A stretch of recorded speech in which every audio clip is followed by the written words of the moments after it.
Терроризм актісі туралы жалған ақпарат. Терроризм актісі туралы жалған ақпарат тарату, адамдар арасында үрей туғызу мақсатында жалған мағлұмат беру әрекеті. Бұл қылмыс көптеген елдерде заң жүзінде қатаң жазаланады. Өйткені ол қоғамның қауіпсіздігіне, мемлекеттік органдардың жұмысына және азаматтардың тыныштығына үлкен зиян келтіреді. Халық арасында лаң туғызу арқылы қоғамдық бір тұтастыққа нұқсан тигізеді. Елімізде қылмыстың бұл түрімен құқық қорғау органдары, мемлекеттік мекемелер және өкіметтік емес ұйымдар ат салысып жатады. Арагідік халық арасында ойын күлкі мақсатында кей жастарымыз осындай әрекеттер жасап, от басып қалып жатқан жайттер кездесуде. Заңды білмеу жауапкершіліктен құтқармайды.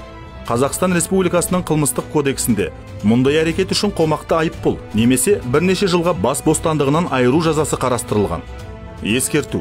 Қазақстан Республикасы қылмыстық кодексінің 273 бабы. Терроризм актісі туралы көрнеу жалған хабарлау.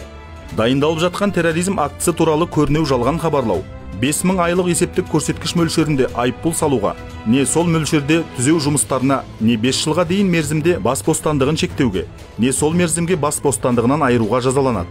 Жалған ақпарат берудің негізгі түрлері: телефон немесе электрондық пошта арқылы жалған хабарлама жасау. Белгісіз адамдар мектептерге, әуежайларға, мемлекеттік мекемелерге жарылыс қойылғаны туралы жалған қоңырау шалады немесе хат жазады. Әлеуметтік желілер мен мессенджерлер арқылы тарату. Кейбір адамдар әдейі немесе әзіл ретінде лаңкестік шабуыл туралы жалған ақпарат таратады. Көпшілік орындарда жалған мәлімдеме жасау.